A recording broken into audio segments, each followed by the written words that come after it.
Desert Spoken Promise. Annabelle Annie Mercer had spent a decade trying to forget Jesse Hollister, the outlaw who left her behind. But when he rode back into town dust-covered, dangerous, and looking at her like she was still his, she knew trouble had found her again. He leaned against the saloon doors, his voice a slow drawl. "Still pretendin' you forgot me, darlin'?" he murmured. "'Cause I sure as hell never forgot you." Chapter 1. The dust of remembrance returns. The wind, a restless spirit, howled a mournful tune through the skeletal branches of the cottonwood trees lining the dusty main street of Redemption, Arizona. It whipped up miniature cyclones of grit and sand, stinging Annabelle Annie Mercer's cheeks as she stood on the weathered porch of her general store, Mercer's Mercantile. The scent of sagebrush and approaching rain, a familiar perfume of the high desert, filled the air, promising a brief respite from the relentless sun that had baked the land into a cracked, ochre canvas.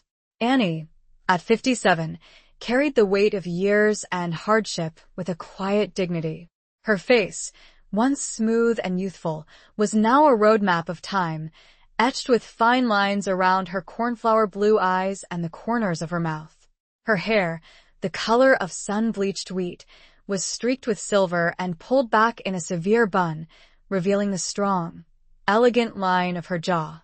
She wore a simple, faded calico dress, practical and worn, the fabric whispering against her sturdy frame as she moved.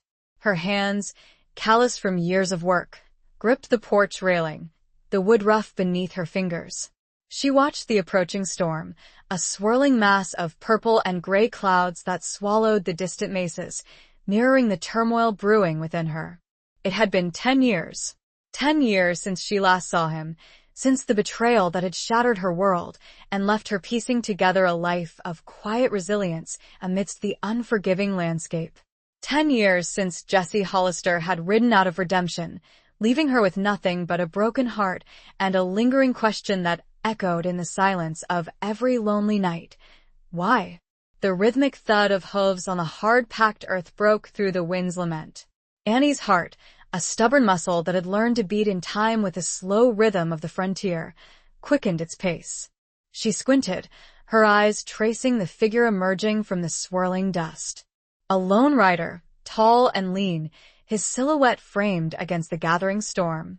Even from a distance, there was a familiar swagger, a dangerous grace that sent a shiver of both fear and something akin to recognition down her spine. As he drew closer, the details solidified. A wide-brimmed hat shadowed his face, but the glint of dark eyes, intense and unwavering, was unmistakable.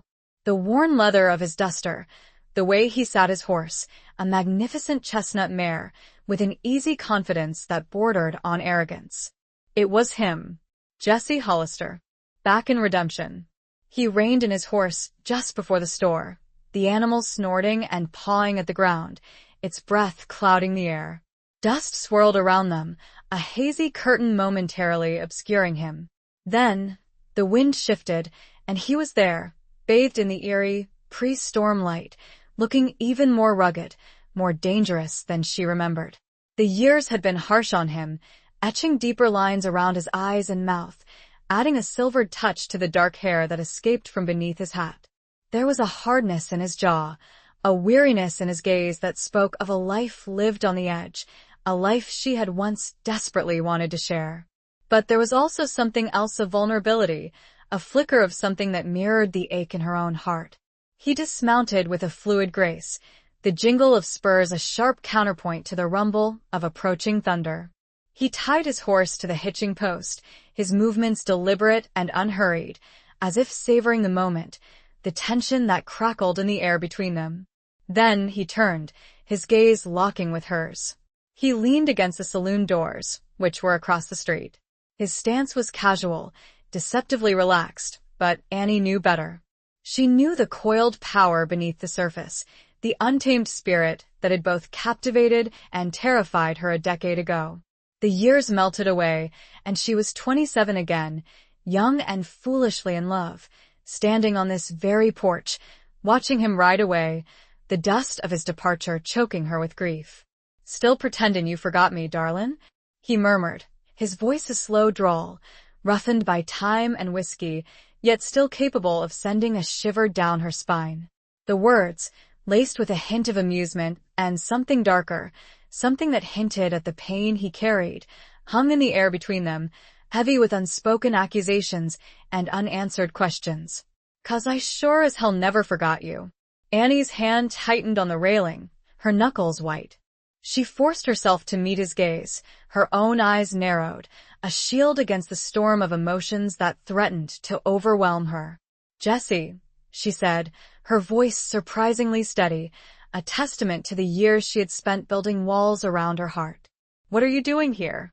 He pushed himself away from the saloon doors, the movement slow and deliberate, his eyes never leaving hers.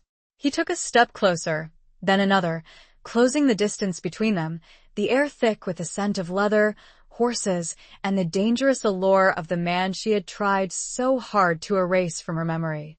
"Came back for what's mine," he said, his voice low and husky, the words a whispered promise and a veiled threat all in one. The storm broke then, the first fat raindrops splattering on the dusty street, washing away the years, leaving only the raw, exposed wound of their shared past and the uncertain, dangerous promise of their present. The rain began to fall more intensely, and he moved to stand on the porch, close, but not touching. The silence was louder than the drumming of the rain on the wooden roof above them. What he meant, she couldn't tell, but it terrified her just the same. Chapter 2. Echoes in a deserted saloon. The rain hammered down, turning the street into a muddy river. Annie retreated into the store, Jessie following close behind, the scent of wet leather and something wilder, something untamed, filling the small space. The air inside was thick with the familiar smells of coffee, spices, and dried goods, a comforting contrast to the storm raging outside. A single oil lamp cast a flickering, golden glow, illuminating the shelves lined with jars, cans, and bolts of fabric. Annie moved behind the counter, her hands instinctively smoothing the worn wooden surface. It was her sanctuary, this store, a place of order and predictability in a world that had often proven chaotic and cruel. She needed that order now, needed the familiar routine to steady her nerves, to keep the memories, the emotions at bay. Jessie leaned against the counter, his presence filling the room, disrupting the carefully constructed order she had built around herself. He removed his hat, revealing a thick shock of dark hair, streaked with silver at the temples, and ran a hand through it, scattering droplets of water. His eyes, dark and intense, followed her every move. "Coffee?" Annie asked, her voice tight, her gaze fixed on the chipped enamel pot simmering on the small, cast-iron stove in the corner. It was a mundane question, a way to fill the silence, to avoid the real conversation that loomed between them, heavy and unavoidable. He nodded, a slow, deliberate movement. "Black. Strong." She poured 2 cups, her hands trembling slightly despite her efforts to remain calm. She placed one before him and kept the other, wrapping her hands around the warm ceramic, seeking its comfort. The silence stretched, punctuated only by the drumming of the rain and the occasional crackle of the fire in the stove. "You haven't changed much, Annie," he said finally, his voice a low rumble that seemed to vibrate through the room. He took a sip of his coffee, his eyes never leaving hers. Annie bristled at the observation, at the familiarity in his tone. "You have," she retorted, her voice sharper than she intended. "You look harder." A flicker of something pain, regret, crossed his face, quickly masked by a cynical smile. Life on the run'll do that to a man. The words hung in the air, a stark reminder of the choices he had made, the path he had chosen. The outlaw life. The life that had taken him away from her. "Why did you come back, Jessie?" Annie asked, the question she had been holding back finally escaping her lips. She needed to know, needed to understand, even if the truth was painful. He set his cup down, the clink of ceramic on wood echoing in the quiet room. He leaned closer, his gaze intense, forcing her to meet his eyes. "I told you. I came back for what's mine." "And what is that, Jessie?" Annie challenged, her voice trembling, but her gaze unwavering. "This store? My life. You left all that behind 10 years ago. He reached out, his hand hovering over hers, not quite touching, the warmth of his skin radiating towards her. You, Annie, he said softly. The word a caress, a promise, a threat. I came back for you. Annie flinched, pulling her hand away, her heart pounding against her ribs. She couldn't breathe, couldn't think. His words, his touch, brought back a flood of memories, of feelings she had thought long buried. The youthful passion, the blind trust, the devastating heartbreak, it was all there, raw and exposed. That's impossible, she whispered, her voice barely audible above the storm. You can't just waltz back in here after all this time and expect what, Annie? He interrupted, his voice hardening. Expect you to have moved on? To have forgotten me? He laughed, a short, bitter sound. I know you better than that. He stood up abruptly, pacing the small space like a caged animal. I made mistakes, Annie. I know that. But I never stopped caring. The last word was almost a whisper, lost in the roar of the rain. He stopped pacing, turning to face her, his eyes filled with a raw vulnerability that she had never seen before. I need your help, Annie, he said, the words laced with desperation. And you need mine, though you may be too stubborn or too hurt to know it. He was close to her, and she could see the flecks of gray in his dark eyes, the worry lines that spoke of a troubled soul. He stepped back. I'll tell you everything, Annie. I owe you that much. But not here. Meet me at the old abandoned saloon just outside of town, tomorrow morning at dawn. You remember, at the edge of the Whispering Canyons? Just you. The abandoned saloon. A place of shadows and secrets, a place where they had once shared stolen kisses and whispered promises. A place that held both the best and worst memories of their past. A risky place. A place no one would see them. And if I don't? Annie asked, her voice trembling, her mind reeling. His eyes darkened, a flicker of the dangerous outlaw she remembered returning. Then you'll never know the truth, he said softly. And you'll lose more than you already have. He turned and walked towards the door, the rain still pouring down, a relentless curtain separating them. He paused at the threshold, his silhouette framed against the stormy backdrop. Dawn, Annie, he repeated, his voice a low whisper carried on the wind. Don't be late. Then, he was gone, swallowed by the storm, leaving Annie alone in the flickering lamplight, her heart a battlefield of conflicting emotions, her mind racing with unanswered questions and a growing sense of unease. The scent of him lingered, a haunting reminder of the past and a dangerous promise of the future. She didn't know if she could trust him, but she knew, with a chilling certainty, that she had no choice but to meet him. The stakes, she sensed, were higher than she could possibly imagine. Chapter 3. Scars Beneath the Starlight. The night stretched on, an endless expanse of darkness punctuated by the relentless drumming of the rain and the turmoil of Annie's thoughts. Sleep eluded her. Every creak of the old building, every gust of wind, sounded like Jessie's returning footsteps. She tossed and turned in her narrow bed above the store, the rough linen sheets twisting around her legs, a tangible representation of the tangled mess of her emotions. Memories, like shards of broken glass, surfaced from the depths of her subconscious. Jessie's laughter, the warmth of his hand in hers, the feel of his lips on hers, the stolen moments of joy they had shared before everything fell apart. Then, the image of him riding away, his back to her, the dust swallowing him whole, leaving her with nothing but a gaping wound in her heart. She rose before dawn, the sky still a bruised purple, the rain having finally ceased, leaving behind a world washed clean and glistening. The air was crisp and cool, carrying the scent of wet earth and the faint, lingering fragrance of sage. She dressed quickly, choosing a sturdy riding skirt and a plain cotton shirt, her movements automatic, her mind preoccupied. She made her way downstairs, the wooden stairs creaking beneath her weight.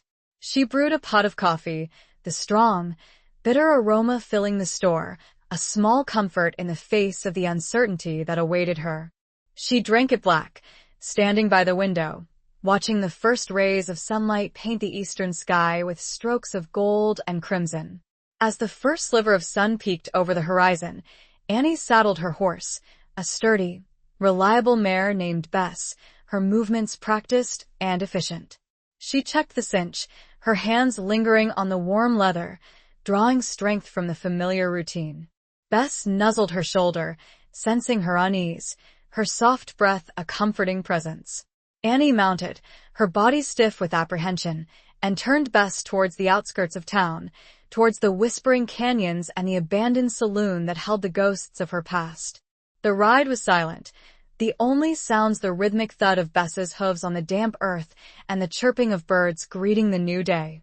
The abandoned saloon stood silhouetted against the rising sun, a desolate structure of weathered wood and broken windows, a testament to the passage of time and the ravages of neglect.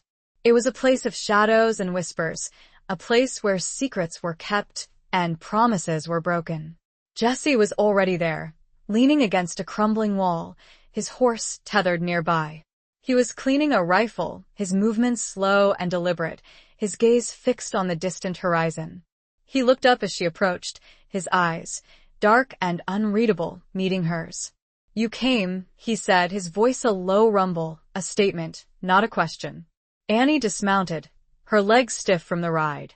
She tethered Bess to a nearby post, her hands trembling slightly. "I did," she replied, her voice steady despite the turmoil within her. "You said you'd tell me everything." He nodded, gesturing towards a pair of weathered crates near the saloon's entrance. "Sit," he said. "This might take a while." Annie hesitated, then sat, the rough wood uncomfortable beneath her. Jesse sat opposite her, placing the rifle across his lap, a silent reminder of the danger that always seemed to surround him. The rising sun cast long shadows, painting the scene in hues of gold and shadow. 10 years ago, he began, his voice low and rough, his gaze fixed on some distant point beyond her. "I was a different man. Reckless. Foolish. I thought I could outrun anything. Even the law." He paused, taking a deep breath, the air filling his lungs with the scent of the desert. "I was involved with some bad people. Outlaws. We robbed banks, trains, anything that promised a quick profit." Annie listened, her heart aching with a mixture of anger and sorrow. She had known, deep down, that he was involved in something illegal, but she had refused to believe it, blinded by her love for him. "We had a code, though," he continued, a hint of pride in his voice. "We never hurt anyone unnecessarily. We only took from those who could afford it." "That doesn't make it right, Jesse," Annie said softly, her voice filled with a quiet sadness. He looked at her then, his eyes filled with a deep regret. "I know that now, Annie. But back then I was young, I was blinded by the thrill, the sense of freedom."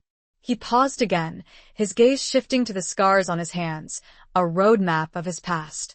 "The last job, it went wrong. There was a shootout. People got hurt. I had to run. And you left me," Annie said, the words a whispered accusation, the pain of his betrayal still raw after all these years. "I had to," he repeated, his voice strained. "They were after me, Annie.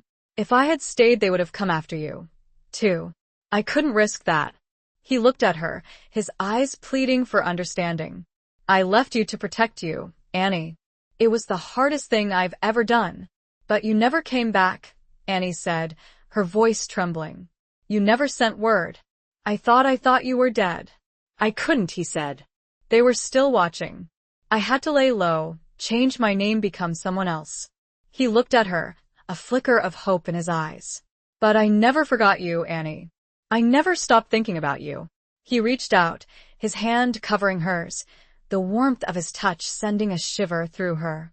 "I came back because I need your help. And because I still love you, Annie. I always have."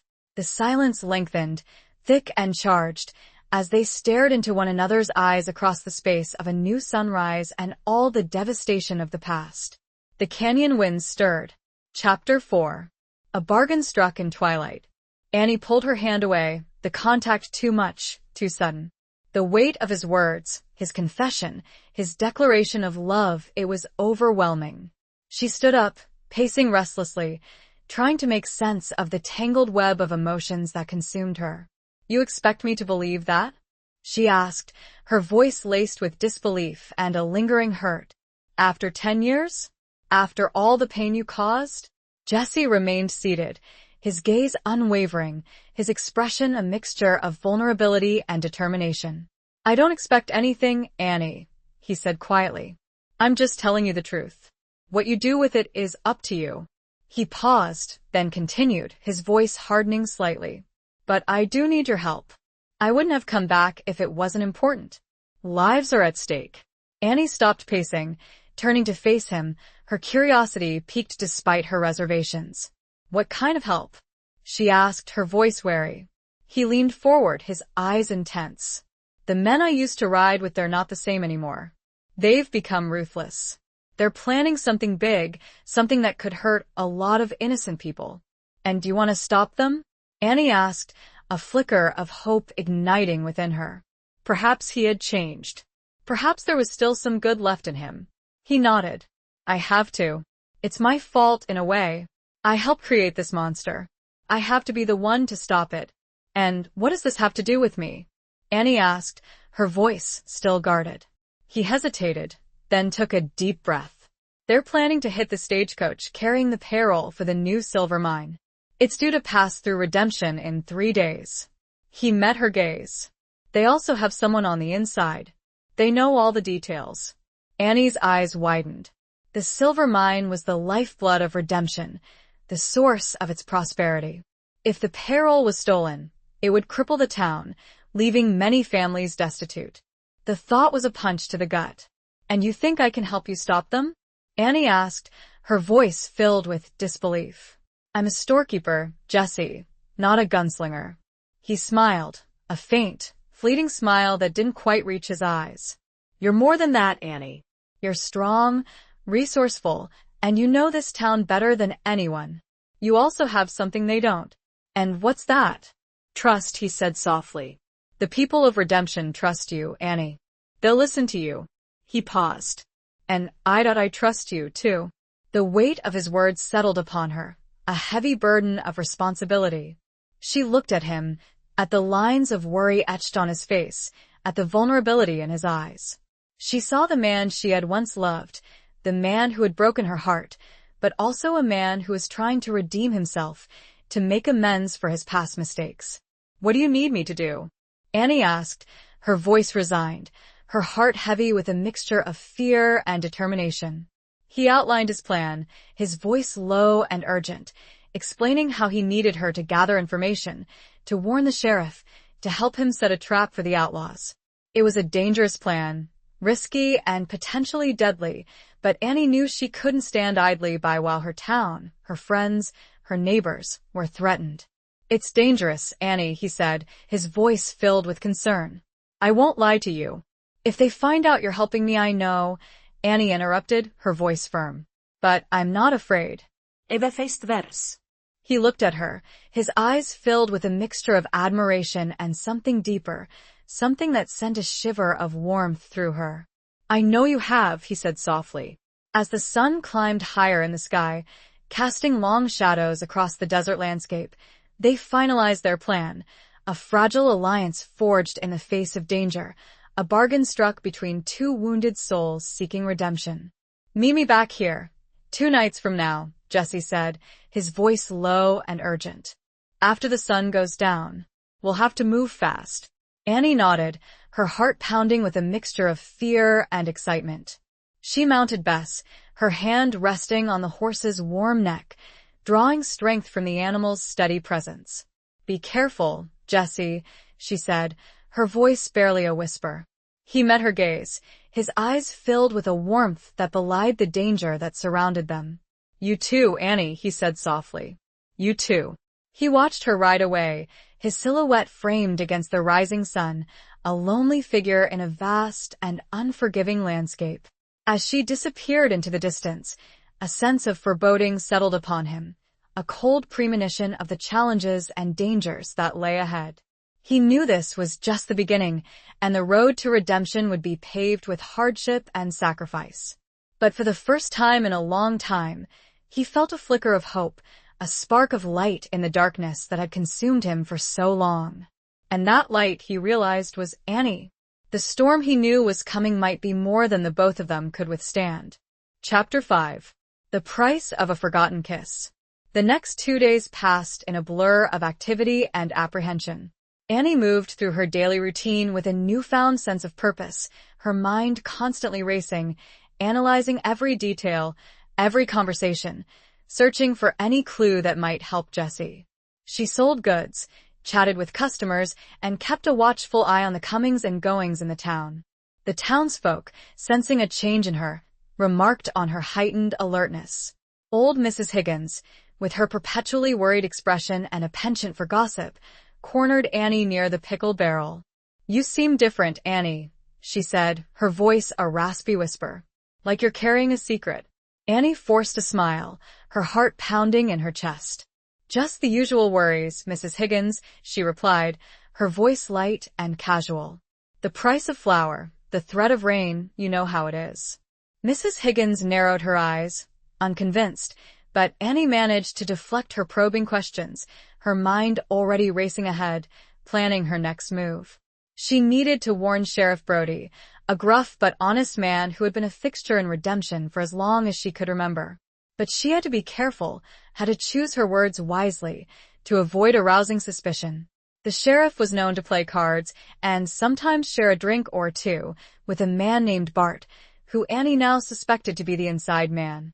She found the sheriff later that afternoon, sitting on the porch of the jailhouse, whittling a piece of wood. He looked up as she approached, his eyes, weathered and wise, assessing her with a knowing gaze. "Annie," he said, his voice a low rumble, "what brings you to this den of iniquity?" Annie forced a smile. "Just wanted to check in, Sheriff," she said, her voice casual. "Heard some rumors talk of trouble brewing." The sheriff raised an eyebrow, his gaze sharpening. "Rumors, eh? What kind of trouble?" Annie hesitated, choosing her words carefully. "Talk of outsiders. Planning to disrupt the peace." She avoided mentioning the stagecoach, the payroll, or Jessie, knowing that any hint of specifics could be dangerous. The sheriff leaned back in his chair, his eyes narrowed. "I've heard whispers, too," he said slowly. "Been keeping an eye out. This town we don't take kindly to troublemakers." Annie nodded, her heart pounding with a mixture of hope and fear. "Just wanted to make sure you were aware, Sheriff," she said. "We all need to be vigilant." "Appreciate it, Annie," he said, his voice gruff but sincere. "You always were a level-headed woman." Annie left the jailhouse, feeling a small measure of relief. She had planted the seed, alerted the sheriff without revealing too much. Now, she just had to wait and hope. As dusk approached, Annie found herself drawn to the small, neglected cemetery on the outskirts of town. It was a peaceful place, a haven from the hustle and bustle of daily life, a place where she often came to reflect, to find solace in the silence. She stood before a simple wooden cross, marking the grave of her mother, a woman who had died too young, leaving Annie to fend for herself in a harsh and unforgiving world. She knelt, her fingers tracing the weathered inscription, her heart aching with a familiar sense of loss.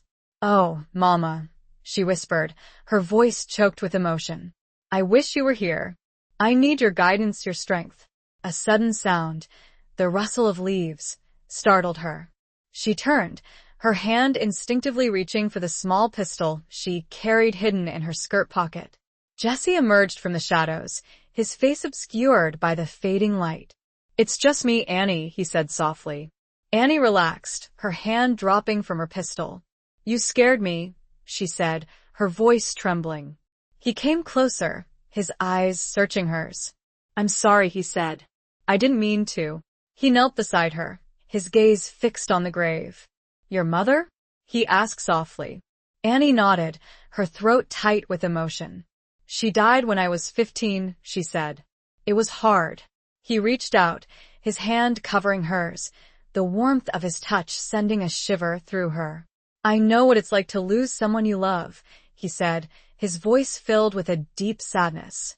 They sat in silence for a long moment, the only sounds the chirping of crickets and the whisper of the wind through the trees. The shared grief, the unspoken understanding, created a bond between them, a fragile connection that transcended the years of separation and betrayal. He stood, pulling her up with him. He was so close, she could smell the leather and dust and the faint scent of his shaving soap. He traced the line of her jaw with his thumb, the callous skin sending a shiver through her. He leaned down, and for a breathless moment, she thought he would kiss her. Instead, he brushed his lips against her forehead, a chaste, tender gesture that spoke volumes. "We should get going," he said, his voice husky. "It's almost time." The moment was broken, but the heat of it lingered. Chapter 6. Shadows across the mesa. The desert night was cool and crisp, the vast expanse of sky above them a breathtaking tapestry of stars. The Milky Way, a shimmering river of light, stretched across the heavens, casting an ethereal glow on the landscape. Annie and Jessie rode in silence, their horses' hooves muffled by the soft sand, the only sounds the occasional hoot of an owl or the distant howl of a coyote. The abandoned saloon loomed ahead, a dark silhouette against the starlit sky, a silent sentinel guarding the secrets of the past. As they drew closer, Annie felt a growing sense of unease, a prickling of her skin that warned of danger. They dismounted, tethering their horses in a hidden alcove among the rocks, their movements quiet and efficient. Jesse checked his rifle, his face grim, his eyes scanning the surrounding darkness. "Stay close," he whispered, his voice barely audible above the whisper of the wind. "And be ready for anything." Annie nodded, her heart pounding in her chest. She drew her own pistol, the cold steel a reassuring weight in her hand. She followed Jessie, her senses on high alert, her every nerve ending tingling with anticipation. They crept towards the saloon, their footsteps silent on the soft sand. The building was dark and deserted, the broken windows like empty eyes staring out into the night. The silence was unnerving, broken only by the creak of the wind through the dilapidated structure. Jessie signaled for her to wait, then cautiously pushed open the saloon door, the rusty hinges groaning in protest. He slipped inside, his rifle raised, his body tense and ready. Annie followed, her pistol held firmly in her grip, her senses straining to penetrate the darkness. The interior of the saloon was a shadowy realm of dust and decay. The remnants of broken furniture lay scattered across the floor, the air thick with the smell of stale beer and damp wood. The moonlight filtering through the broken windows cast eerie shadows, creating an unsettling atmosphere of suspense and danger. Jesse moved silently through the room, his eyes scanning every corner, every shadow. Annie followed close behind, her heart pounding in her chest, her senses on high alert. Suddenly, a noise of faint scraping sound broke the silence. Jesse froze, his body tensing, his rifle raised. He motioned for Annie to stay back, then slowly moved towards the source of the sound, his movements like those of a predator stalking its prey. Annie held her breath, her eyes fixed on Jesse, her pistol ready. The tension was almost unbearable, the silence stretching on, punctuated only by the beating of her own heart. Then, a figure emerged from the shadows, a tall, burly man with a scarred face and a menacing grin. It was Bart, the man from the saloon, the sheriff's card playing friend the inside man.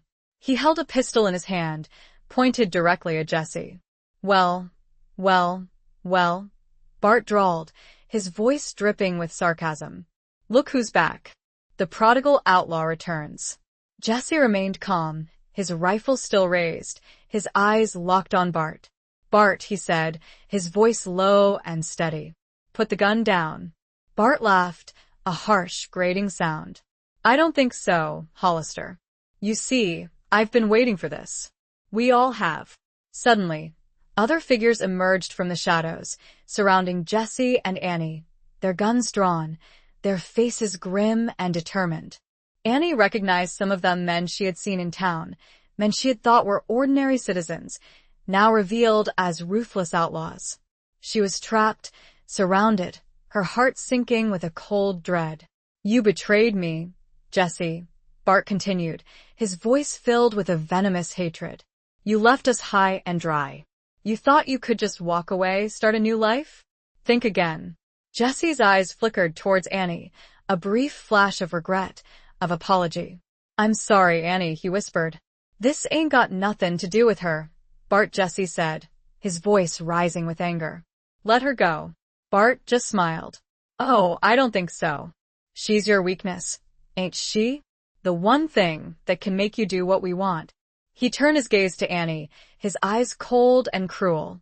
"You're coming with us, sweetheart. You're going to be our insurance." The implications of his smirk were chilling.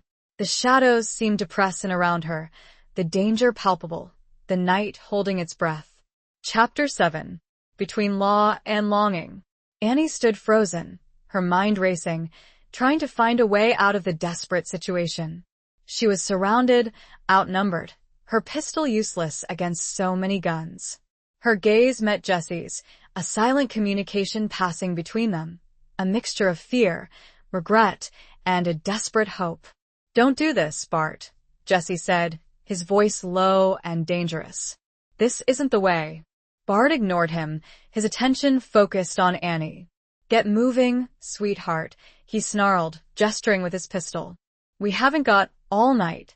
Annie hesitated, her eyes darting between Bart and Jesse, weighing her options. She knew that resistance was futile, that any attempt to fight back would only result in bloodshed. She had to play along, buy time, hope for an opportunity to escape, or for Jesse to find a way to turn the tables. She took a deep breath, forcing herself to remain calm, to project an air of defiance despite the fear that gnawed at her insides. "All right, Bart," she said, her voice surprisingly steady. "I'll go with you. But you leave Jesse alone." Bart laughed, a cruel, mocking sound. "You're in no position to bargain, sweetheart. But don't worry, we'll take good care of your boyfriend. He'll be joining us soon enough." He motioned for one of his men to grab Annie, and she was roughly shoved forward, her hands bound behind her back with a coarse rope. She stumbled, but quickly regained her balance, her eyes fixed on Jesse, her heart aching with a mixture of fear and sorrow. Jesse stood tense, his muscles coiled, his eyes burning with a barely controlled rage. He knew he couldn't intervene, not yet. He had to wait for the right moment, to strike when they least expected it. "Let's go," Bart ordered, his voice harsh and impatient. "We've got a stagecoach to catch." The outlaws, with Annie in tow, began to move out of the saloon, their footsteps echoing in the dusty silence. Jesse remained where he was, watching them go, his mind racing, formulating a plan. As they reached the doorway, Annie, propelled by some impulse she could not name, twisted around to face him. "Jesse," she cried, her voice a mix of urgency and a raw desperation. The old well. Behind the..." She didn't have time to finish. Bart's hand clamped over her mouth, cutting off her words. He glared at her, his eyes filled with a cold fury. "Shut up, you," he growled, "or you'll regret it." He shoved her forward, and she stumbled out into the night, disappearing into the darkness with the rest of the outlaws. Jesse watched them go, his heart pounding in his chest, Annie's unfinished sentence echoing in his mind. The old well behind the what did it mean?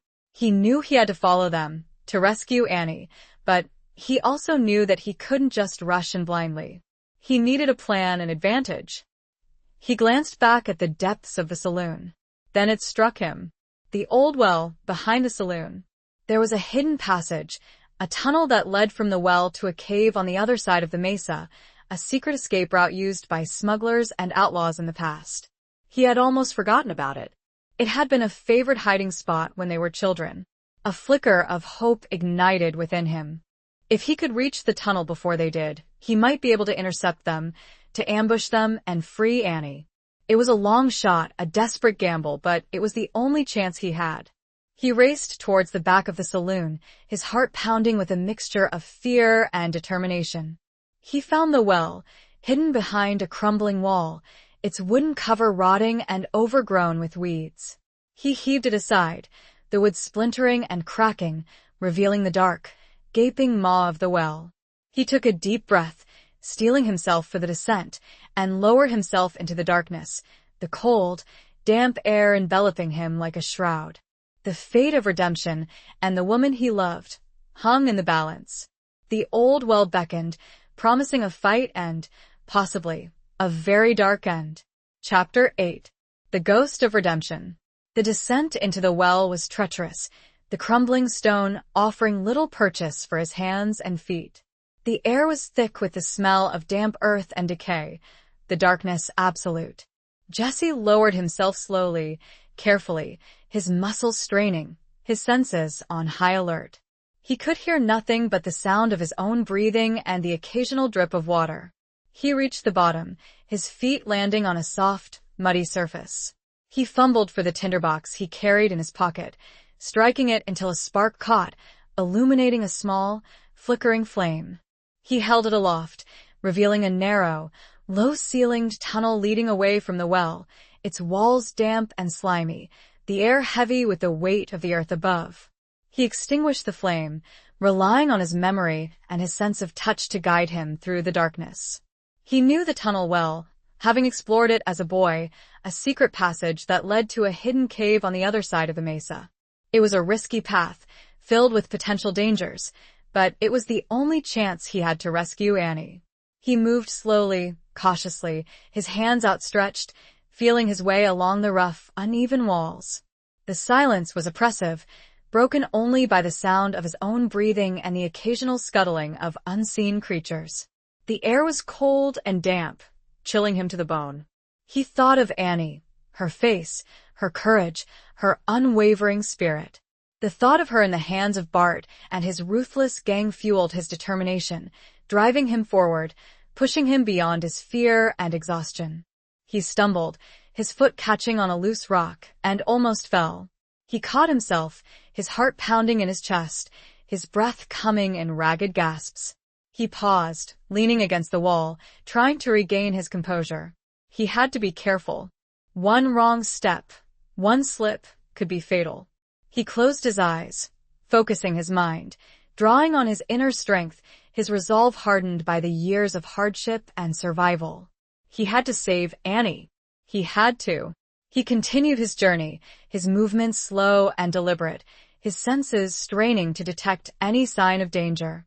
The tunnel seemed to go on forever, a twisting, turning labyrinth of darkness and uncertainty. Then, he heard it, a faint sound, a muffled voice, carried on the damp air. He stopped, holding his breath, listening intently. It was Bart's voice and others, coming from somewhere ahead. They were close. He extinguished the flame completely, moving forward with even greater caution, his body tense and ready. He could smell them now, the scent of sweat, horses, and gunpowder, a familiar and unwelcome odor. He rounded a bend in the tunnel and saw a faint glimmer of light ahead. He crept closer, his heart pounding in his chest, his rifle held firmly in his grip. He reached the end of the tunnel, peering out into a large, dimly lit cave. The outlaws were there, gathered around a small fire, their faces illuminated by the flickering flames. Annie was tied to a rock, her face pale but defiant, her eyes searching the darkness. Jesse's heart ached at the sight of her, his anger surging, his desire to protect her overwhelming. He had to act quickly, decisively before they moved on. He had the element of surprise on his side, but he was still outnumbered. He needed a plan, a way to even the odds. He scanned the cave, his eyes searching for any advantage, any weakness. He saw a pile of loose rocks near the entrance, a precarious stack that could be easily dislodged. An idea formed in his mind, a risky gamble, but it was the best chance he had. He took a deep breath, steeling himself for the confrontation, his mind focused, his body coiled and ready. He raised his rifle, his finger on the trigger, his eyes fixed on Bart. The ghost of the outlaw he once was, and the man he desperately wanted to be, merged in the silence of the cave. He was ready to reclaim not only Annie, but himself. The echoes of the past were about to collide with the present. Chapter 9. Whispers of Betrayal's Past. Jesse took aim, not at Bart, but at the pile of rocks near the cave entrance. He squeezed the trigger, the rifle shot echoing through the cavern, the sound deafening in the confined space. The rocks, dislodged by the bullet, tumbled down with a thunderous roar, creating a cloud of dust and debris. Chaos erupted. The outlaws, startled and disoriented, scrambled for cover, their shouts and curses filling the air. Bart, his face contorted with rage, spun around, searching for the source of the attack. Jesse seized the opportunity, emerging from the tunnel, his rifle leveled. "Drop your weapons," he roared, his voice amplified by the echoes, his presence commanding and dangerous. The outlaws hesitated, their eyes darting between Jesse and the cloud of dust that still hung in the air. They were confused, uncertain, their advantage lost in the sudden turn of events. Annie, her eyes wide with surprise and hope, saw Jesse, her heart leaping with a mixture of relief and fear. She struggled against her bonds, her gaze fixed on him, her silent plea for help reaching him across the distance. "I said, drop your weapons," Jesse repeated, his voice even more forceful, his gaze sweeping across the outlaws, daring them to challenge him. Some of them, the younger, less experienced ones, began to waver, their hands trembling, their eyes filled with fear. But Bart, his face a mask of fury, stood his ground, his pistol still raised. "You're a fool, Hollister," he snarled. "You can't win. We're too many." "Maybe," Jesse replied, his voice calm and steady. "But I'm not alone." At that moment, Sheriff Brody and his deputies, alerted by the sound of the gunshot, emerged from the tunnel, their rifles trained on the outlaws. They had followed Jesse, guided by his knowledge of the secret passage, their presence a welcome and unexpected reinforcement. The outlaws, now surrounded and outnumbered, their faces paling with fear and defeat. They knew they were beaten. Slowly, reluctantly, they began to lower their weapons, the clatter of metal on stone echoing in the cavern. Bart, however, remained defiant, his pistol still pointed at Jesse, his eyes filled with a venomous hatred. "This ain't over, Hollister," he hissed. "I'll get you for this. I swear it." "It's over, Bart," Jesse said quietly, his voice filled with a weary sadness. "It's been over for a long time." Sheriff Brody stepped forward, his hand on his own pistol, his gaze fixed on Bart. "Drop the gun, Bart," he said, his voice firm and authoritative. Now. Bart hesitated, his hand trembling, his eyes darting between Jesse and the sheriff. He knew he was cornered, that any further resistance was futile. With a curse, he threw his pistol to the ground, the sound echoing in the sudden silence. The deputies moved quickly, disarming the remaining outlaws, their movements efficient and practiced. Annie was untied, her hands freed from the coarse rope, her relief palpable. She rushed to Jesse, her arms wrapping around him, her body trembling with emotion. "Jesse," she whispered, her voice choked with tears. "Are you all right?" He held her close, his arms tight around her, his face buried in her hair. "I'm fine, Annie," he said softly. I'm fine. "It's over." As the sheriff and his deputies led the outlaws away, Jesse and Annie remained in the cave, their embrace a haven from the chaos and violence that had just transpired. They stood in silence for a long moment, the only sound the gentle crackling of the dying fire, their hearts beating in unison. "How did you know about the tunnel?" Annie asked, her voice still trembling slightly. Jesse smiled, a faint, fleeting smile that didn't quite reach his eyes. "You told me," he said. "You said, the old well behind the I remembered the old passage." It was a long shot, but he shrugged. Annie looked at him, her eyes filled with a mixture of admiration and gratitude. "You saved us, Jesse," she said softly. "You saved redemption." He shook his head. "We saved each other, Annie," he said. He looked around the cave, his expression turning somber. "This place, it holds a lot of memories. Good and bad." Annie nodded, her gaze following his. She knew what he was referring to, the whispers of their past, the ghosts of the choices they had made, the betrayals they had endured. It was all there, lingering in the shadows, a reminder of the long and difficult road they had traveled. The silence stretched between them, filled with the unspoken weight of their shared history. It was there that the first fragile threads of a possible future started to spin, delicate as a spider's web, but strong with the promise of something real. The question remained, however, whether they were brave enough to reach for it. Chapter 10. A Dance with Danger's Flame. The immediate aftermath of the capture settled into a quiet, exhausted relief. Annie and Jesse, along with Sheriff Brody and his deputies, emerged from the cave into the cool night air, the vast expanse of the star-studded sky a welcome contrast to the claustrophobic darkness of the tunnel. The outlaws were secured, their threat extinguished, their plans for the stagecoach robbery thwarted. Redemption, still unaware of the danger it had faced, slept peacefully under the watchful gaze of the moon. The silence was broken only by the chirping of crickets and the occasional howl of a distant coyote, a peaceful symphony that belied the violence that had just transpired. Sheriff Brody, his face etched with weariness but also a quiet satisfaction, clapped Jesse on the shoulder. "You did good, Hollister," he said, his voice gruff but sincere. "Real good. This town owes you a debt of gratitude." Jesse nodded, his gaze fixed on Annie, his expression unreadable. "Just doing what needed to be done, Sheriff," he replied. The sheriff turned to Annie, his eyes softening. "You too, Annie," he said. "You were brave, facing them down like that. You're a true daughter of redemption." Annie smiled, a faint, fleeting smile that didn't quite mask the exhaustion and the lingering fear that she felt. "We all were, Sheriff," she said. "We all did what we had to do." The deputies began to lead the outlaws away, their footsteps echoing in the stillness of the night. Jesse and Annie remained behind, standing together in the silence, the events of the past few hours weighing heavily upon them. "What happens now, Jesse?"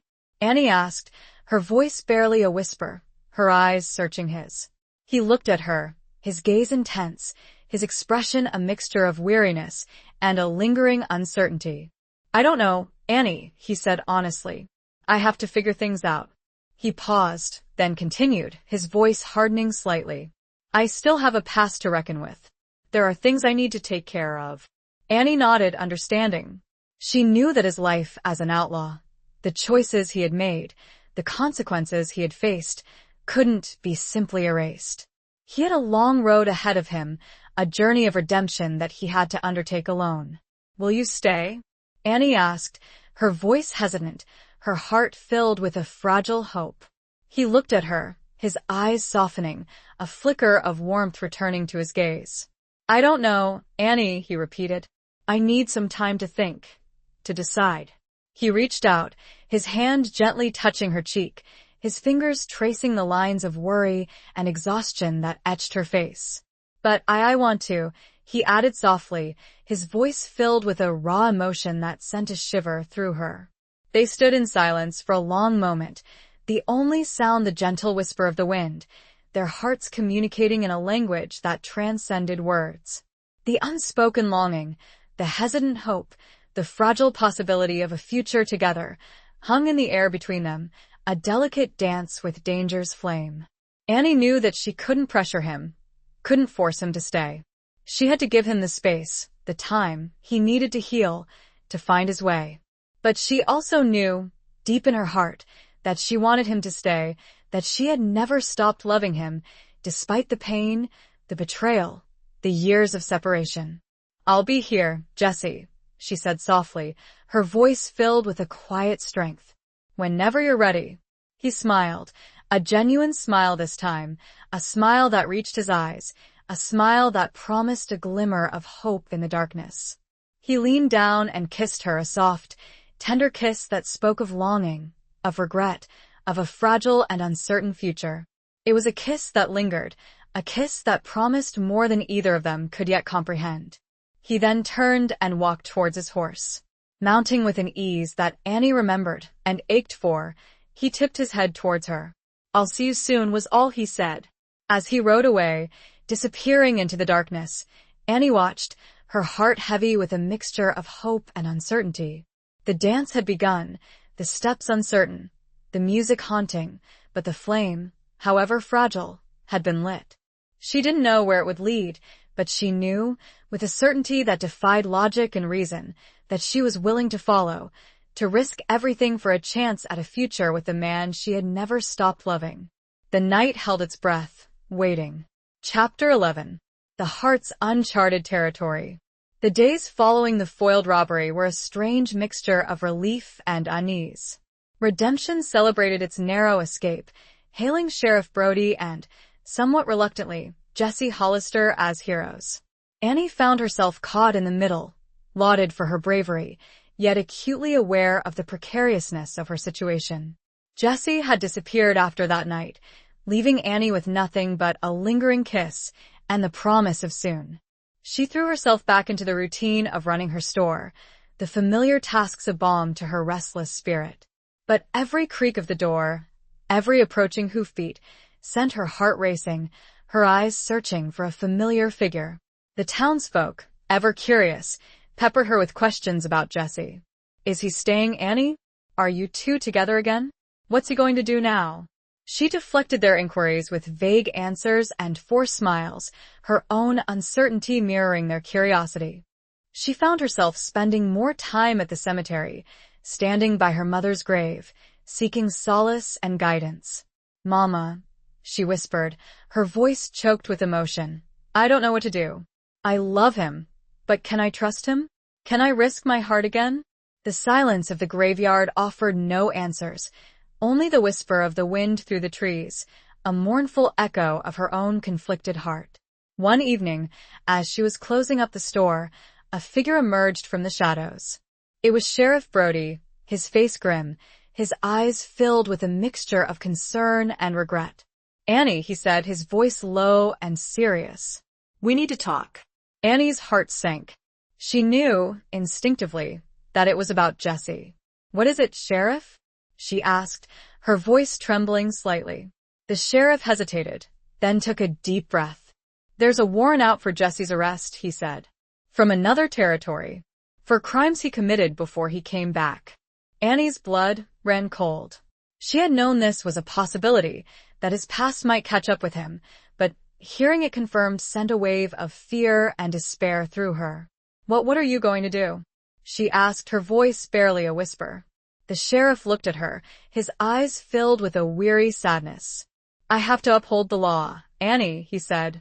"But I also know what he did for this town. I owe him." He paused, then continued, his voice hardening slightly. "I'm going to give him a chance to disappear, before the bounty hunters arrive." Annie's heart leaped with a mixture of relief and renewed fear. She knew that Jesse would never surrender, that he would fight to the end. But she also knew that he couldn't outrun his past forever. "Where is he?" Annie asked, her voice urgent. "I need to warn him." The sheriff hesitated, then nodded. "He's been staying at the old abandoned cabin, up in the foothills," he said. "But you have to be careful, Annie. There are eyes watching. Bounty hunters eager to collect." Annie thanked him, her heart pounding with a desperate urgency. She closed up the store, her hands trembling, her mind racing. She saddled Bess, her movements automatic, her thoughts focused on one thing, finding Jesse and warning him. She rode through the night, the moon her only guide, the darkness pressing in around her. The foothills loomed ahead, jagged silhouettes against the starlit sky, their shadows hiding both danger and the fragile hope of seeing Jesse again. She found the cabin, a small, dilapidated structure nestled among the trees, its windows dark and empty. She dismounted, her heart sinking with a cold dread. Was she too late? She approached cautiously, her hand on her pistol, her senses on high alert. She pushed open the door, the rusty hinges groaning in protest. The cabin was empty, but there was a sign of recent occupancy, a half-eaten meal on the table, a blanket on the bed, the faint scent of Jesse's shaving soap lingering in the air. Then, she saw a note, scrawled on a piece of paper, lying on the table. She picked it up, her hands trembling, her eyes scanning the familiar handwriting. "Annie," it read, "gone to clear my name. Don't follow. I'll be back. Trust me." Tears welled up in her eyes, a mixture of relief, frustration, and a lingering fear. He was gone again. But this time, he had left with a purpose, a promise, and a plea for trust. The uncharted territory of her heart stretched before her, filled with both peril and the faintest glimmer of hope. The question was, did she have the courage to navigate it? Chapter 12. Rusted Chains of Loyalty. The warrant for Jesse's arrest sent ripples of unease through redemption. While some, remembering his past, muttered about justice being served, others, particularly those who had witnessed his bravery during the attempted stagecoach robbery, felt a conflicted loyalty. Annie found herself caught in the crosscurrents of public opinion, her own feelings a turbulent mix of worry, hope, and a stubborn, unwavering belief in Jesse's inherent goodness. She kept the sheriff's warning, and Jesse's note, close to her heart, a secret she guarded fiercely. She continued to run her store, her days filled with the mundane tasks of commerce, but her nights were haunted by dreams of Jesse, dreams of his capture, his imprisonment, his death. She tried to focus on the positive, on Jesse's promise to return, on his determination to clear his name. But the uncertainty gnawed at her, the fear that she might never see him again, a constant, unwelcome companion. One day, a stranger rode into town, a tall, lean man with cold, calculating eyes and a demeanor that radiated danger. He wore a long, dusty coat and a wide-brimmed hat that shadowed his face, his hand never far from the gun at his hip. He exuded the unmistakable aura of a bounty hunter. Annie, watching from the window of her store, felt a chill run down her spine. She knew, instinctively, that he was there for Jesse. She watched as he made his way to the saloon, his spurs jingling on the wooden sidewalk, his presence casting a pall of unease over the town. She knew she had to do something to warn Jesse, even though he had told her not to follow. But how? She couldn't risk being seen, couldn't arouse suspicion. She needed help, someone she could trust. She thought of Sheriff Brody, but knew that he was bound by duty, that he couldn't openly assist her. Then, she remembered Old Man Hemlock, a grizzled prospector who lived in a secluded cabin on the outskirts of town. He was a recluse, a man of few words, but he was also known for his unwavering loyalty and his deep knowledge of the surrounding territory. She closed up her store early, her heart pounding with a mixture of fear and determination. She saddled Bess, her movements swift and efficient, her mind focused on the task ahead. She rode to Old Man Hemlock's cabin, the setting sun casting long shadows across the desert landscape. The cabin was a ramshackle structure, built of rough-hewn logs and surrounded by a jumble of mining equipment, a testament to a life spent searching for elusive riches. She found the old man sitting on the porch, whittling a piece of wood, his weathered face etched with the lines of time and hardship. He looked up as she approached, his eyes, sharp and intelligent, assessing her with a knowing gaze. "Annie," he said, his voice raspy and low. "What brings you out this way?" Annie dismounted, her legs stiff from the ride. She approached him, her voice urgent, her words tumbling out in a rush. She told him about Jesse, about the warrant, about the bounty hunter. Old Man Hemlock listened patiently, his expression unchanging, his eyes fixed on hers. When she had finished, he nodded slowly. "I figured something was amiss," he said. "Heard whispers. Seen riders. Can you help me, Mr. Hemlock?" Annie pleaded, her voice filled with desperation. "Can you get a message to Jesse?" The old man hesitated, then nodded again. "I know where he might be," he said. "There's an old Indian burial ground, up in the canyons. Sacred place. He might be there, seeking guidance." Annie's heart leaped with hope. "Can you take me there?" she asked. Old Man Hemlock shook his head. "Too dangerous," he said. "That bounty hunter, he's watching. He'd follow." He paused, then continued, his voice low and firm. "But I can send a message. I have my ways." He disappeared into his cabin, returning a few moments later with a small, leather pouch. "Give this to him," he said, handing it to Annie. "It contains a token. He'll understand." Annie took the pouch, her fingers trembling. She didn't know what it contained, but she trusted the old man, trusted his wisdom, his loyalty. "Thank you, Mr. Hemlock," she said, her voice filled with gratitude. "You're a good man." The old man smiled, a rare and fleeting expression that softened his weathered features. "Just helping a friend," he said. "Now go. And be careful." Annie mounted Bess, her heart pounding with a renewed sense of hope.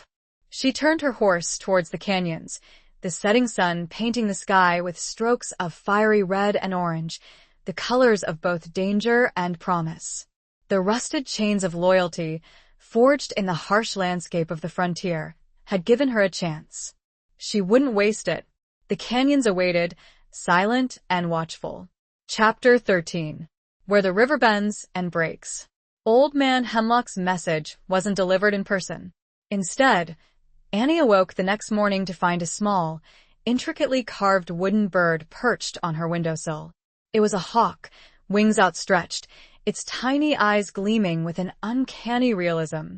She recognized the craftsmanship immediately. It was a signature of the local Native American tribe, the Hualapai, with whom Hemlock had a long-standing, respectful relationship. She knew, instinctively, that this was the message, the token Hemlock had spoken of. Jessie, familiar with the Hualapai customs, would understand its significance, a warning and a location. The hawk symbolized vigilance and keen sight, and the specific carving style pointed to a particular area within the canyons, a place where the river bent sharply, forming a hidden cove, a place known only to a few.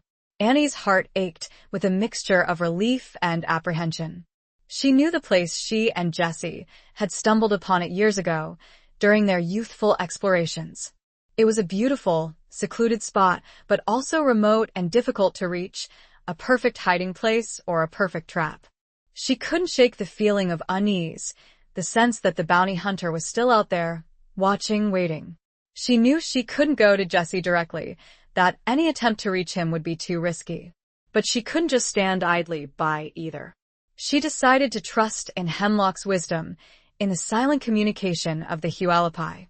She would wait, watch, and pray that Jessie would receive the message, that he would understand its meaning, that he would be safe. The day passed slowly, agonizingly. Annie went through the motions of running her store, her mind constantly racing, her senses on high alert. Every stranger who entered, every unfamiliar face, sent a jolt of fear through her.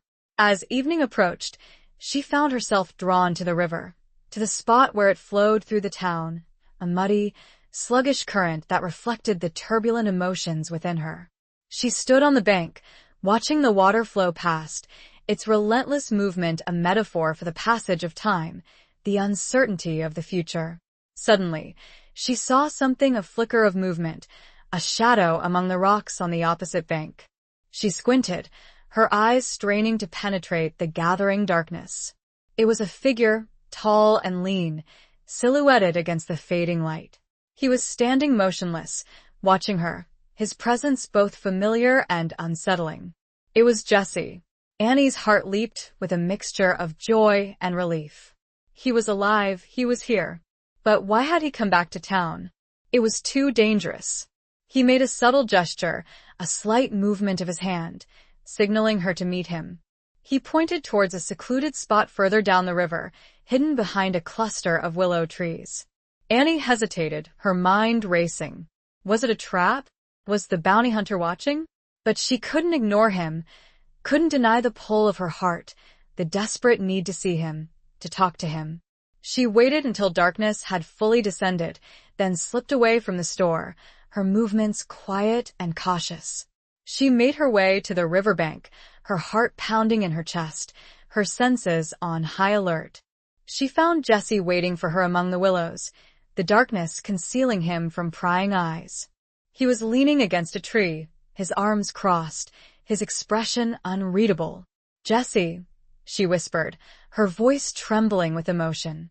"You shouldn't be here. It's too dangerous." He stepped forward, his eyes searching hers, his face etched with weariness and a lingering sadness. "I had to see you, Annie," he said softly. "I had to explain." He told her about his journey, about his attempt to clear his name. He had found evidence, old documents, that proved his innocence in the crime he had been accused of, but the legal process was slow, complicated, and fraught with danger. He was still a wanted man. I came back because I couldn't stay away, he said, his voice filled with a raw emotion that sent a shiver through her. I needed to see you, to know that you were all right. He reached out, his hand gently touching her cheek, his fingers tracing the lines of worry and exhaustion that etched her face. I'm sorry, Annie, he said. I'm sorry for all the pain I've caused you, for all the uncertainty. Annie leaned into his touch, her eyes filling with tears. I understand, Jessie, she said softly. I know you're trying. He pulled her close, his arms wrapping around her, holding her tight. They stood in silence for a long moment, the only sound the gentle murmur of the river, their hearts beating in unison. The river, a witness to their past, their present, and their uncertain future, flowed on, relentless and unforgiving, just like the life they had chosen and the love that bound them together. The bend in the river hid them, for now, but the breaking point felt inevitable. Chapter 14. A storm of truth and lies. Their embrace was a fragile sanctuary, a momentary respite from the dangers that surrounded them. But the reality of their situation, like the relentless current of the river, couldn't be ignored. What are you going to do, Jessie? Annie asked, her voice muffled against his chest, her heart aching with a mixture of fear and a desperate hope. He sighed, his breath stirring her hair. I have to leave, Annie, he said, his voice heavy with regret. I can't stay here, not while I'm still a wanted man. It's too dangerous for you, for everyone. Annie pulled back, her eyes searching his, her heart sinking with a cold dread.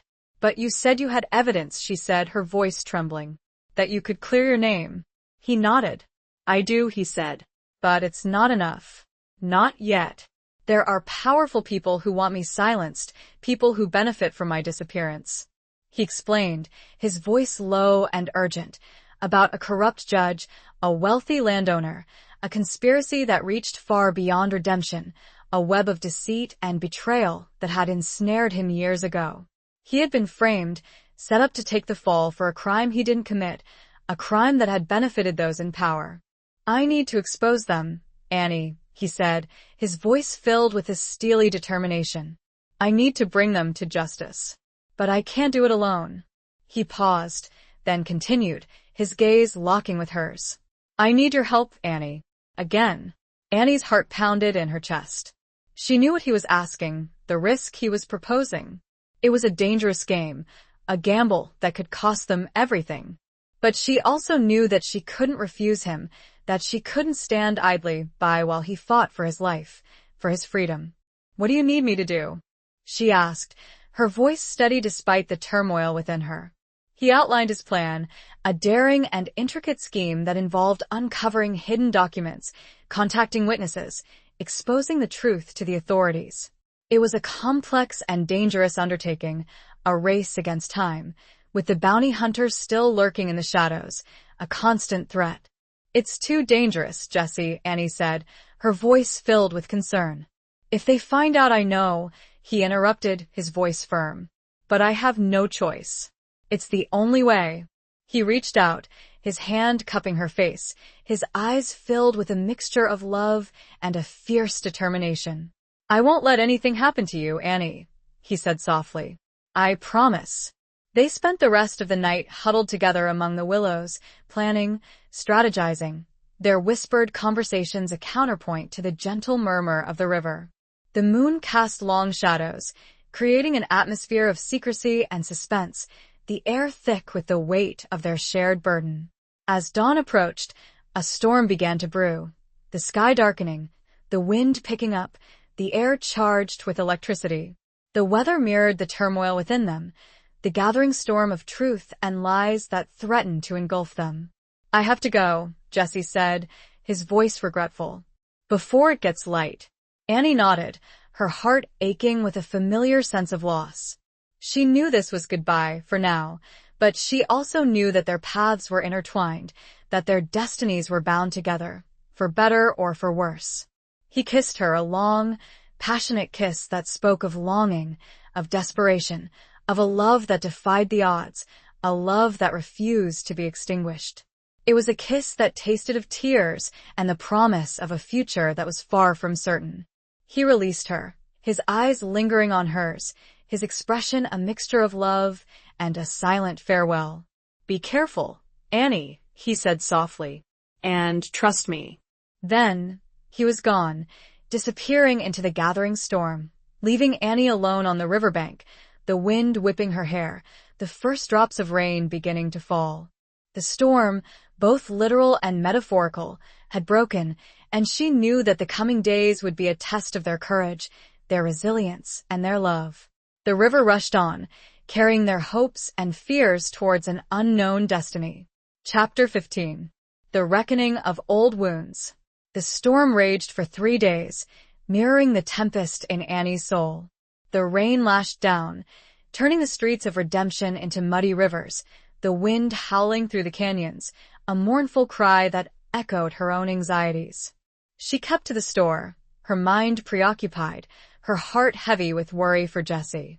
She followed his instructions meticulously, uncovering hidden documents in the town's archives, discreetly contacting witnesses who had been too afraid to speak out before, gathering evidence that pointed to the conspiracy Jesse had described.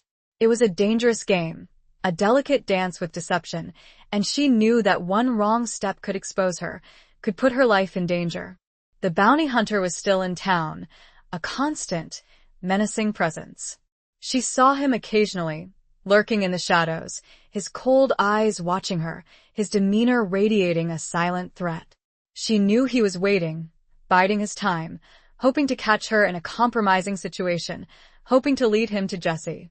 She found solace in Old Man Hemlock's quiet support. He visited her regularly, bringing news from the outside world, offering cryptic advice, his presence a reassuring reminder that she wasn't alone in this fight. "The hawk flies high, Annie," he said one evening, his voice low and raspy. "But the serpent still lurks in the shadows." Annie understood his meaning. Jesse was making progress, but the danger was still very real. On the 4th day, the storm finally broke, the sun emerging from behind the clouds, casting a golden glow on the rain-washed landscape. Annie, feeling a glimmer of hope, decided to take a risk. She needed to see Jesse, to share the information she had gathered, to reassure herself that he was still alive, still fighting. She saddled Bess, her heart pounding with a mixture of fear and anticipation. She rowed to the river, to the secluded cove where they had met before, her senses on high alert, her eyes scanning the surrounding landscape. She found him there, waiting for her among the willows, his face etched with weariness, but also a flicker of hope. He looked thinner, his clothes worn and dusty, but his eyes still held that same spark of determination, that unwavering spirit that had always drawn her to him. "Annie," he said softly, his voice filled with relief. "You're all right."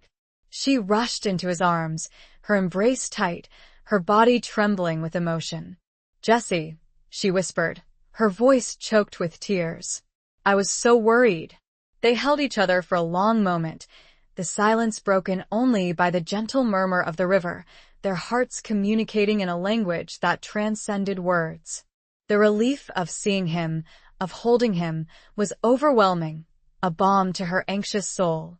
They shared their information, piecing together the puzzle of the conspiracy, the evidence mounting against the corrupt judge and the wealthy landowner. They were close, so close, to exposing the truth, to clearing Jesse's name. But as they talked, a sudden sound, the snap of a twig, the rustle of leaves broke the silence. Jesse froze, his body tensing, his hand instinctively reaching for his gun. The bounty hunter emerged from the trees, his pistol drawn, his face a mask of cold triumph. "Well, well, well," he drawled, his voice dripping with sarcasm. "Look what we have here." The outlaw and his accomplice. Annie's blood ran cold. They had been found. Trapped. Jesse pushed her behind him, his body shielding her from the bounty hunter's gun. "Run, Annie," he whispered urgently. "Get out of here." But Annie refused to leave him. She stood her ground, her hand reaching for the small pistol hidden in her skirt pocket, her heart pounding with a mixture of fear and a fierce determination. She wouldn't abandon him, not this time. "It's over, Hollister," the bounty hunter said, his voice cold and menacing. "You're coming with me, dead or alive." Jesse's eyes narrowed, his gaze locking with the bounty hunter's, his expression a mixture of defiance and a grim acceptance. He knew this was a fight he couldn't win, not against a professional gunslinger.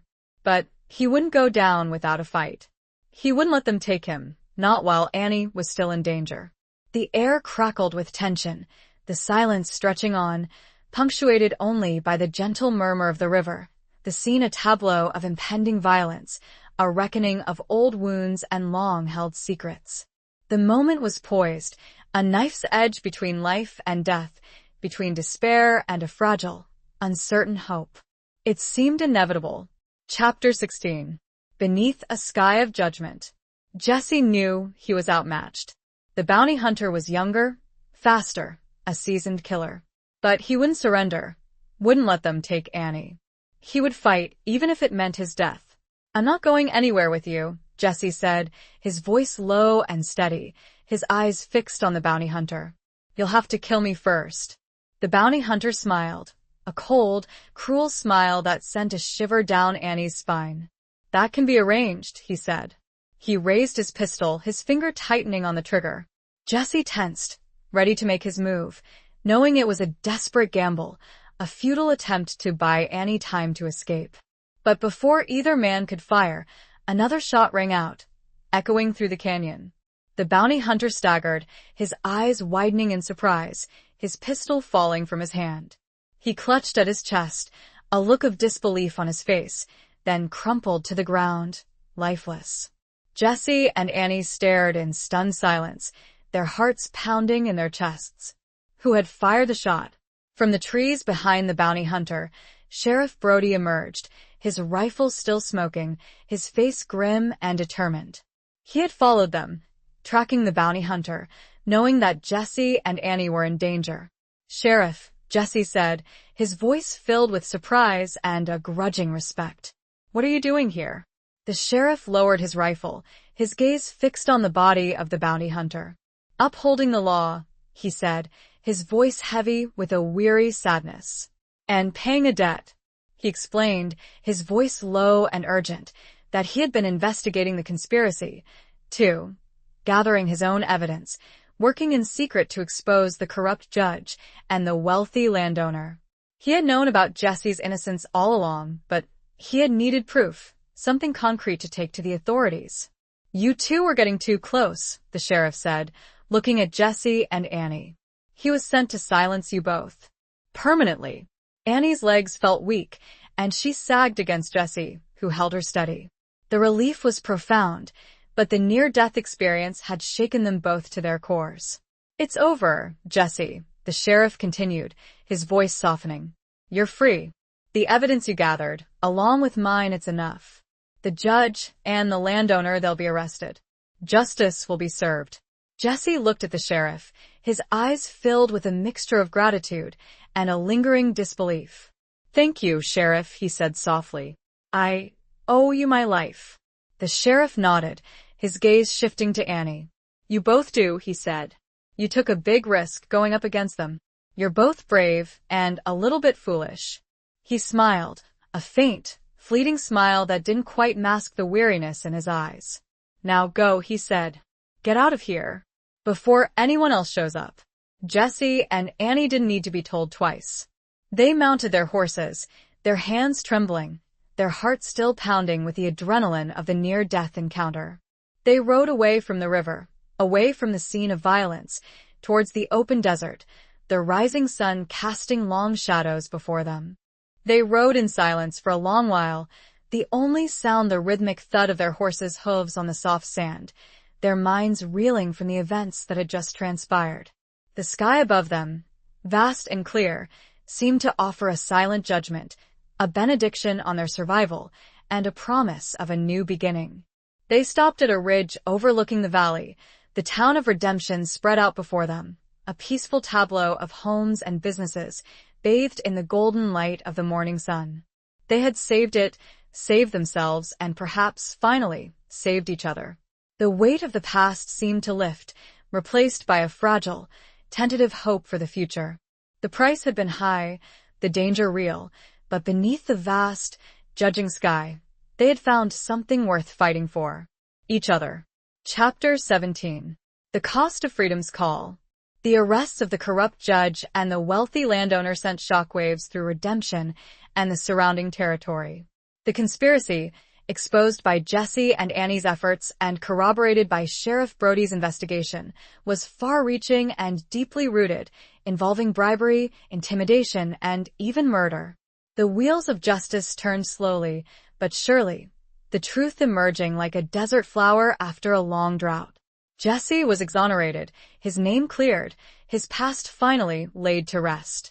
He was no longer a wanted man, no longer an outlaw. But the scars of his past, both physical and emotional, remained, a constant reminder of the life he had lived, the choices he had made. Annie, hailed as a heroine alongside Jesse, found herself thrust into the spotlight, her quiet life disrupted by the attention and the accolades. She bore it with a quiet grace, her strength and resilience shining through, her heart still tethered to Jesse, her future still uncertain. They spent their days together, working side by side to rebuild their lives, to heal the wounds of the past. They helped Sheriff Brody with the ongoing investigation, providing information, testifying before the court, ensuring that justice was served. But the nights were the hardest. The memories of the danger, the violence, the near-death experiences haunted them, casting long shadows over their fragile peace. They found solace in each other's arms, their love a beacon in the darkness, a testament to their resilience, their unwavering commitment to each other. One evening, as they sat on the porch of Annie's store, watching the sunset paint the sky with strokes of fiery red and orange, Jesse turned to her, his eyes filled with a mixture of love and a lingering sadness. "I've been thinking, Annie," he said, his voice low and serious. "About the future. About us." Annie's heart skipped a beat. She had been waiting for this conversation, dreading it and longing for it in equal measure. "What about us, Jesse?" she asked, her voice barely a whisper, her eyes searching his. He took her hand, his fingers interlacing with hers, his touch sending a familiar shiver of warmth through her. "I love you, Annie," he said, his voice filled with a raw emotion that made her heart ache. "I've always loved you." But he paused, his gaze shifting to the distant horizon, his expression troubled. "I don't know if I can stay," he said. "Not here. Not in Redemption." Annie's heart sank. She had known this was a possibility, that the memories, the associations might be too much for him, that he might need a fresh start, a clean break from the past. "Why, Jesse?" she asked, her voice trembling, her eyes filling with tears. He looked at her, his eyes filled with a deep sadness. "This place, it holds too many ghosts, Annie," he said. "Too many reminders of the man I used to be, the mistakes I made. I need a new beginning. Somewhere else." He paused, then continued, his voice hardening slightly. "But I don't want to leave you, Annie. "I can't." I want you to come with me." Annie's heart leaped with a mixture of joy and relief. He wanted her, he needed her. But could she leave Redemption, her home, her store, the life she had built? It was a daunting prospect, a leap of faith into the unknown. "We can build a new life, darlin'. Start over, just the two of us. What do you say?" He searched her face. She looked at him, her eyes filled with a mixture of love and a hesitant uncertainty. I don't know, Jesse," she said. "It's a big decision. I need time to think." It was a lie. Every fiber of her being wanted to say yes, to run to him, to hold him. But fear held her tongue. He nodded, understanding. "I know," he said. "Take all the time you need. But know this, Annie, I'll wait for you. Forever if I have to." He leaned down and kissed her, a soft, tender kiss that spoke of love, of hope, of a future that was still uncertain, but filled with a fragile and enduring promise. The cost of freedom, they both knew, was high, but the price of love, of a shared chapter 18. A hand reached through the fire. Annie spent the next few days in a turmoil of indecision. The thought of leaving Redemption, of abandoning her store, her friends, the life she had known for so long, was daunting. But the thought of staying, of watching Jesse ride away again, of living without him, was unbearable. She sought advice from Old Man Hemlock, finding him, as always, sitting on his porch, whittling a piece of wood, his weathered face a mask of quiet wisdom. "Mr. Hemlock," she said, her voice troubled, "I don't know what to do." She told him about Jesse's proposal, about her conflicting emotions, her fear of the unknown. The old man listened patiently, his eyes fixed on hers, his expression unchanging. When she had finished, he nodded slowly. "The heart knows its own path, Annie," he said, his voice raspy and low. "But sometimes the path is hidden, obscured by fear, by doubt." He paused, then continued, his gaze shifting to the distant mountains. "You've lived a hard life, Annie. You've known loss, betrayal, hardship. You've built walls around your heart to protect yourself." He looked at her again, his eyes filled with a knowing sympathy. "But sometimes, Annie, you have to tear down those walls, to let love in, to take a chance on happiness. Even if it's risky." His words resonated with her, striking a chord deep within her soul. She knew he was right. She had been afraid to open her heart again, afraid to risk another heartbreak. But she also knew that she loved Jesse, that she had never stopped loving him, and that a life without him would be a life half-lived. She thanked the old man, her heart filled with a newfound clarity, a sense of purpose. She knew what she had to do. She returned to her store, her steps lighter, her spirit lifted. She began to make preparations, to settle her affairs, to put things in order. She sold her stock, her supplies, her furniture, everything she couldn't carry with her. She wrote a letter to Sheriff Brody, explaining her decision, thanking him for his friendship, his support. She left the deed to her store to Mrs. Higgins, the old woman who had always been kind to her, who had no family of her own. As evening approached, she saddled Bess, her heart pounding with a mixture of excitement and a lingering apprehension. She rode to the outskirts of town, to the spot where she had first seen Jesse again, after all those years, the place where their journey had begun anew. He was there, waiting for her, his horse saddled and ready, his face etched with a mixture of hope and a nervous anticipation. He looked at her, his eyes searching hers, his expression questioning. Annie dismounted, her legs trembling slightly. She walked towards him, her heart overflowing with love, her gaze unwavering. "I'm ready, Jesse," she said, her voice clear and strong. "I'm going with you." A slow smile spread across his face, a smile that reached his eyes, a smile that erased the years of hardship and pain, a smile that promised a future filled with love and happiness.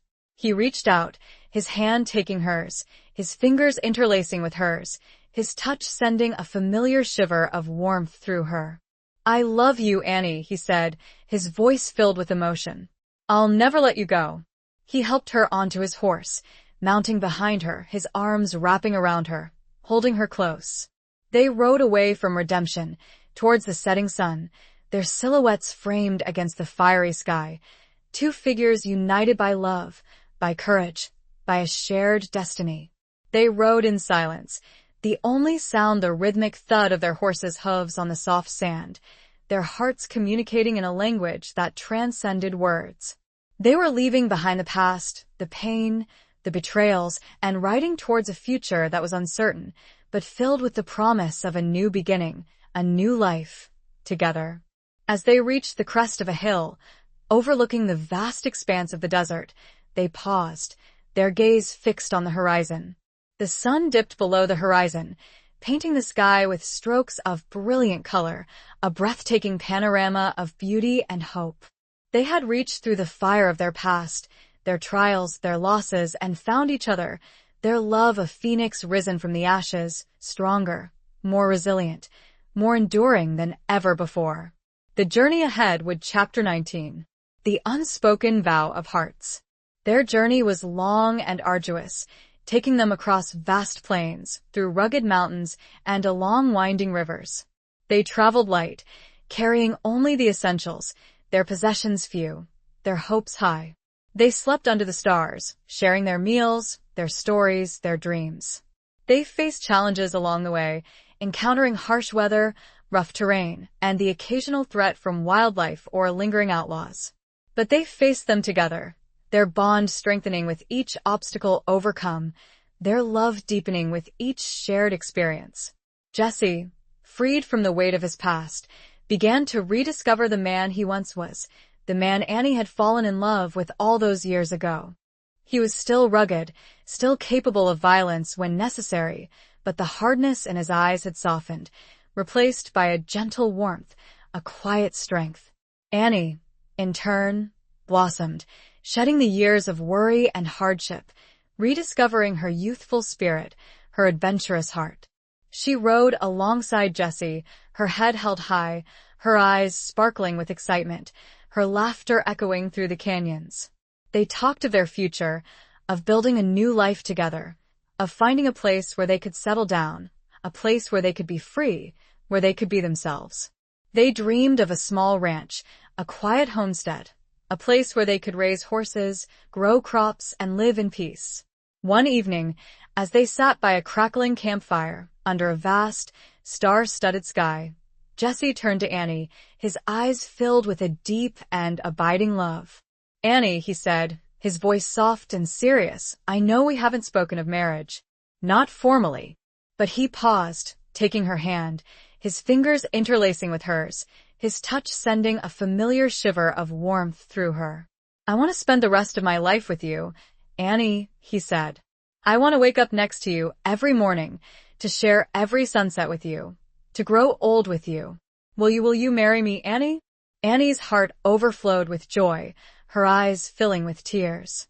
She had waited so long to hear those words, to feel the certainty, this unwavering love. "Yes, Jesse," she whispered, her voice choked with emotion. "Yes, I will." He pulled her close, his arms wrapping around her, holding her tight.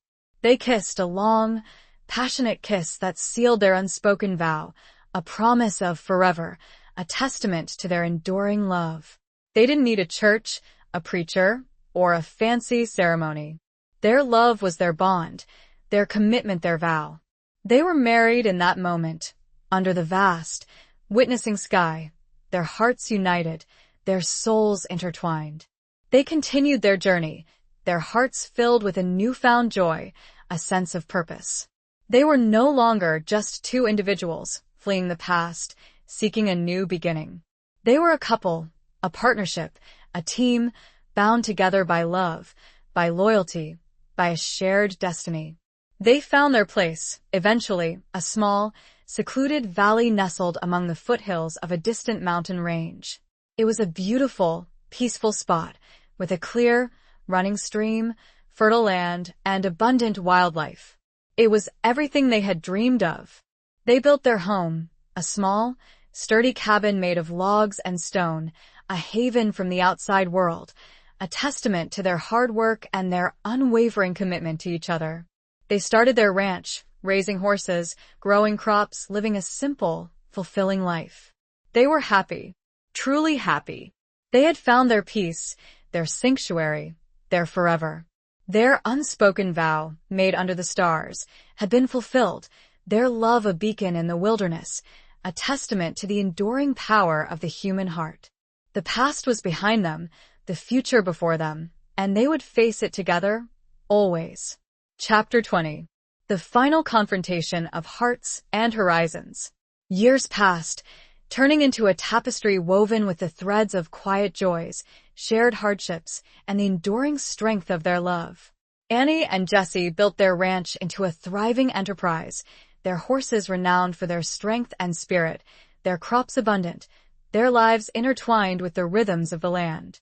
Their cabin, once a simple structure, expanded with their growing prosperity, becoming a warm and welcoming home, filled with the laughter of occasional visitors, the scent of freshly baked bread, and the comforting presence of their love. They never forgot Redemption, the town that had shaped them, the people who had helped them, the dangers they had faced. They maintained contact with Sheriff Brody, who had retired and now lived a quiet life, his days of law enforcement behind him. Old Man Hemlock, now even more grizzled and reclusive, occasionally visited, sharing stories and cryptic advice, his presence a reminder of their shared past. But their world was primarily their own, a world of sunrises and sunsets, of hard work and quiet evenings, of a love that had deepened and matured with time, a love that had weathered every storm, overcome every obstacle. One crisp autumn morning, as they sat on their porch, watching the sun rise over the distant mountains, painting the sky with strokes of gold and crimson, Annie noticed a change in Jesse. He was quieter than usual, his gaze distant, his expression troubled. "What is it, Jesse?" she asked, her voice filled with concern. "What's troubling you?" He sighed, his hand reaching for hers, his fingers interlacing with hers, his touch still sending a familiar shiver of warmth through her, even after all these years. "I've been thinking, Annie," he said, his voice low and serious, "about the past, about the things I did, the people I hurt." Annie's heart ached for him. She knew that the ghosts of his past still haunted him, that the memories of his outlaw days, despite his redemption, still cast a shadow over his happiness. "You've paid for your mistakes, Jesse," she said softly. "You've made amends. You're a good man now." He nodded, but his expression remained troubled. "I know," he said, "but there's one thing I still need to do. One loose end I need to tie up." He explained, his voice filled with a mixture of regret and a steely determination, about a young man, the son of a man he had killed during a bank robbery years ago. He had never forgotten the boy's face, the look of terror and grief in his eyes. "I need to find him, Annie," he said. "I need to apologize, to ask for his forgiveness, even if he doesn't give it." Annie understood. She knew that this was something Jesse had to do, for himself, for his own peace of mind. It was a final confrontation, not with guns or violence, but with the ghosts of his past, with the weight of his conscience. "I'll go with you," she said, her voice firm, her heart filled with love and support. He smiled, a grateful smile that reached his eyes. "I knew you would," he said.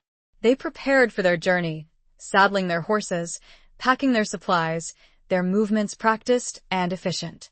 They were no longer young, their bodies bearing the marks of time and hardship, but their spirits remained strong, their love unwavering. They rode for days, following the trail of Jesse's memory, seeking information, asking questions, their journey a pilgrimage of sorts, a quest for redemption, for closure. They found him, eventually, living in a small town far to the north, a grown man now, with a family of his own. His name was Thomas, and he was a blacksmith, his hands strong and calloused, his eyes filled with a quiet sadness. Jesse, with Annie by his side, approached him, his heart pounding in his chest, his palms sweating. He introduced himself, his voice trembling slightly, his gaze unwavering. He told Thomas the truth about his past, about the robbery, about the death of his father. He didn't make excuses, didn't try to justify his actions. He simply told the truth, his voice filled with remorse, his eyes pleading for understanding. Thomas listened in silence, his expression unreadable, his eyes fixed on Jesse. When Jesse had finished, he remained silent for a long moment, the only sound the gentle breeze rustling through the trees. Then he spoke, his voice low and steady. "I've waited a long time for this," he said. "I've hated you for years, Hollister. I've dreamed of revenge." He paused, his gaze shifting to Annie, then back to Jesse. "But I see the truth in your eyes," he said.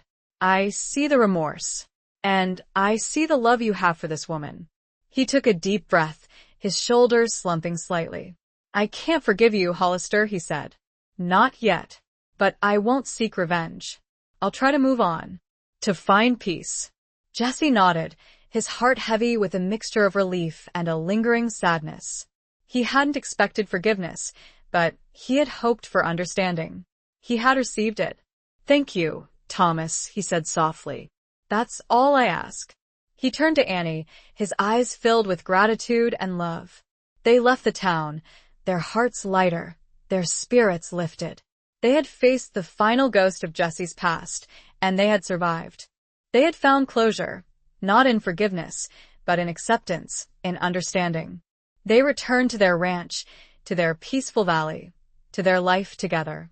They had confronted their horizons, both internal and external, and they had emerged stronger. Their love deepened, their bond unbreakable.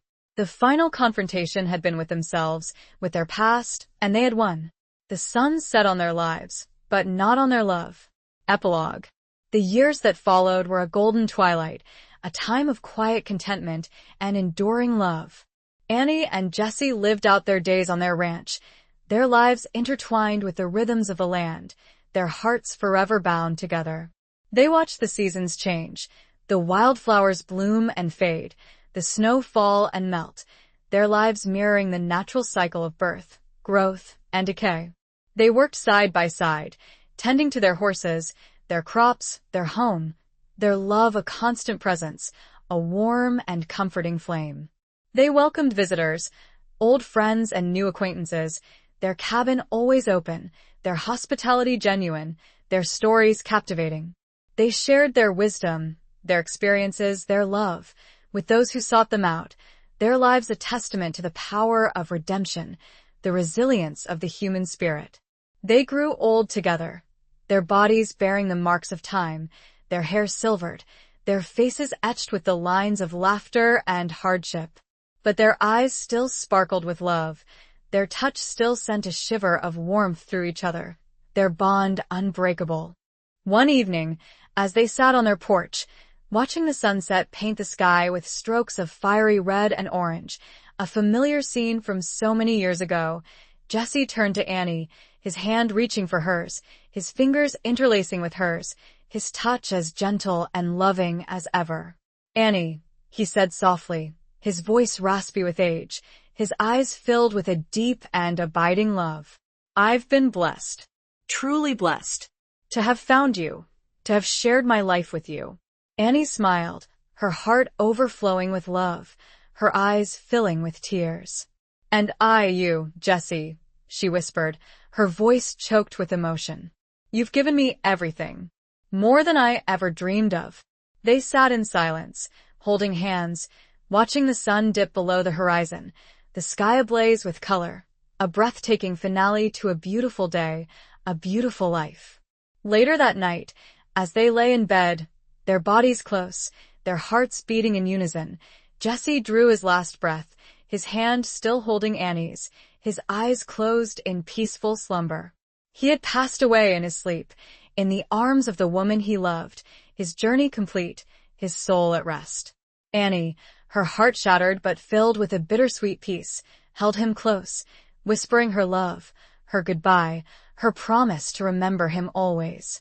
She knew he was gone, but she also knew that his love would live on, in her heart, in her memories, in the very air she breathed.